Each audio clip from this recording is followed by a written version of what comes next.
Gracias por permanecer con nosotros en el Banquete de Platón, el programa de filosofía de la Universidad Juárez Autónoma de Tabasco. Y les recordamos que estamos transmitiendo desde la Universidad Iberoamericana Campus Santa Fe, Ciudad de México. Estamos con el maestro David Fernández, a quien hoy le preguntamos una pregunta obligada, sabiendo que la tradición de esta universidad pues es una universidad de 450, 500 años de historia y la red de universidades pues, que conocemos en el mundo. El Papa Francisco es el primer jesuita latinoamericano en ocupar el liderazgo pues, de la Iglesia en el mundo, la Iglesia Católica. ¿Cómo evalúa usted este pontificado que ha desconcertado a muchos por su apertura, por su tolerancia? ¿Cómo lo evalúa usted, maestro? Efectivamente, nuestra universidad es una universidad jesuita. El Papa es un compañero jesuita, es el primero que llega al pontificado sin haberlo pretendido nunca, ni nos imaginábamos que esto pudiera ocurrir. Me parece que la tarea que está haciendo ahora el Papa Francisco es muy importante para poner a la Iglesia a la altura de los tiempos.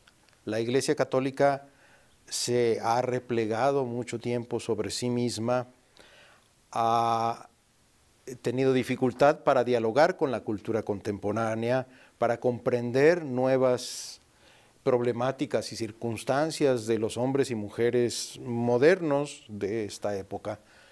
Y entonces el Papa llega con un planteamiento de renovación de la Iglesia, de reforma de la Curia Vaticana, de acercamiento de los clérigos y de las religiosas y religiosos con los fieles seglares, en fin, la gente de a pie.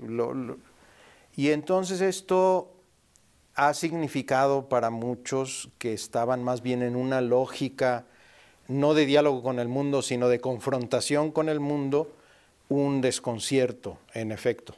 Sin embargo, el Papa está con esto reflejando su identidad jesuita muy importante, porque para la Compañía de Jesús, para la espiritualidad de Ignacio de Loyola, nuestro fundador, el mundo es intrínsecamente positivo, es el lugar donde se manifiesta Dios, donde ocurre la salvación y la liberación.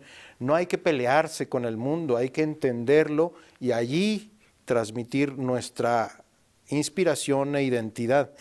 Esto es lo que está tratando de hacer el Papa con la renovación y la reforma de la Iglesia. Va a enfrentar oposición dentro de la Iglesia y fuera de la Iglesia, pero ha caído también que hoy es de las personalidades indiscutibles de liderazgo en el mundo, de las personas más importantes y relevantes para la juventud de hoy. Incluso los millennials le ponen atención y tratan de entender qué es lo que está ocurriendo con el Papa y con la Iglesia. Entonces, para nosotros es muy alentador, lo evalúo muy positivamente. Esto era necesario, es necesario para el mundo de hoy y para la propia supervivencia de la Iglesia. Y desde luego con esta perspectiva ecuménica, de que no es una sola religión que priva, sino que todos tienen cabida, que bueno, pues es una barca, pero en la que cabemos todos, que la barca no es solamente la Iglesia, sino que es la humanidad, ¿no? En días pasados, justamente, el Papa se reunió con los luteranos y les dijo, Martín Lutero, quien hoy celebramos el centenario de su reforma, es un testigo del Evangelio. Efectivamente, no podemos poner ya las banderías religiosas por encima de la tarea común como seres humanos, ¿no? Pluralismo, ecumenismo, esas como las tareas que tenemos que seguir reflexionando también, como en este ánimo de querernos, incluirnos todos como parte de una misma humanidad, como se ha dicho, ¿no? Efectivamente. Señor rector, y ya estamos en el tramo final de nuestro programa, y este es un programa de filosofía. Debo reconocer y recordar que hace unos meses en la Universidad Juárez Autónoma de Tabasco, en la División Académica de Ciencias Sociales y Humanidades, signamos un convenio de colaboración para echar a andar la maestría en filosofía aplicada, que ya tiene sus primeros frutos, ya está realizándose, de hecho, en la universidad, y cosa que aprovecho para agradecer en nombre de nuestra universidad. Y la pregunta de todo lo que hemos recorrido en esta entrevista, hemos hablado de ética, hemos hablado de la necesidad pues de una reflexión más profunda para nuestra sociedad y demás. pero vemos que en los planes y programas educativos de muchas instituciones de educación media y superior se han eliminado asignaturas como ética y valores, civismo, filosofía, etimologías. Usted hablaba hace un momento de la epistemología fundamental, ya hay una muy pobre reflexión epistemológica y la historia incluida, ¿no? Como los valores, como si tales ciencias ya no fueran vigentes o actuales. ¿Qué le diría usted a un joven que le preguntara, filosofía hoy, ¿para qué? ¿Quién contrata a un filósofo? Un filósofo, ¿de qué va a comer? ¿De qué va a vivir? Que finalmente es lo que muchos estudiantes cuando se acercan a las universidades se preguntan, ¿no? Sí, yo haría primero una reflexión de marco conceptual para ubicar mi respuesta. La tarea educativa es la de desarrollar a las personas con todas sus capacidades en su dimensión social. No es la de capacitar a la gente para el trabajo. Esa es otra cosa. Entonces, la educación no puede entenderse si no es ayudando a las personas a que crean en su dimensión de creación, de intuición, de voluntad, de raciocinio, de solidaridad, dimensiones humanas que son muy importantes. Y ahí las disciplinas estas como la ética, la filosofía, la geografía, materias que tendencialmente están sacando de los currículos básicos y superiores, son muy importantes.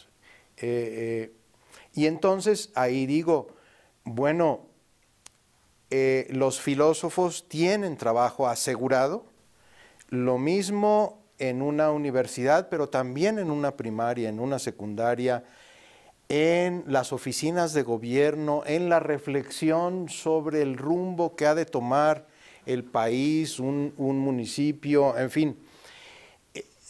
Generalmente tiene mala reputación la filosofía, pero soy testigo de que los filósofos encuentran trabajo y encuentran trabajo en todos aquellos campos que tengan que ver con la formación de personas, con la organización social, con la reflexión de sentido, con la transformación de la realidad. Entonces, los filósofos aportan una reflexión muy importante para la construcción de nuestra sociedad y de nuestras personas. Y en ese sentido, siempre serán necesarios. Me parece que es una equivocación, entonces, el tratar de expulsar a la filosofía, a la ética, a materias o disciplinas no directamente utilizables por el capital para reproducirse, porque mutilan una dimensión personal y muy importante en la humanidad. Es decir, pensar sigue siendo tan actual y tan necesario y también da que comer, porque lo peor que podemos hacer como sociedades es limitarnos a no pensar, a no ser audaces. No recuerdo quién decía que no hay nada más práctico que una buena teoría, pero eso es totalmente cierto. Pues así es como estamos llegando a la etapa final de nuestro programa El Banquete de Platón y nos queda agradecer en primer lugar a ti que nos estás mirando desde tus pantallas, a toda la región de Tabasco, el sur, Campeche, toda la región sur y a que nos miran por internet también en El Banquete de Platón de TV UJAT, programa de filosofía que te da que pensar. Y me resta agradecerle al maestro David Fernández, rector de la Universidad Iberoamericana, Campus Santa Fe, desde la Ciudad de México, desde donde te saludamos. Señor rector, ¿quiere usted agregar algo? No, agradecer muchísimo a la Universidad Juárez Autónoma de Tabasco el haber venido a esta que es su casa, la Universidad Iberoamericana Ciudad de México. Igual agradecer a quienes se han tomado el tiempo y la molestia de ver nuestra conversación, decirles que la Universidad Iberoamericana quiere estar al servicio de las mejores causas del pueblo de México, de la justicia, de la verdad, de la equidad entre nosotros, de la igualdad de las personas y bueno, ponerme a sus órdenes, agradecer de nuevo a la UJAT. Muchísimas gracias. Muchísimas gracias y nos vemos en el próximo programa, el próximo miércoles sin falta. La cita es en El Banquete de Platón, el programa de filosofía de la Universidad Juárez Autónoma de Tabasco que te da qué pensar. Buenas noches, gracias por tu preferencia.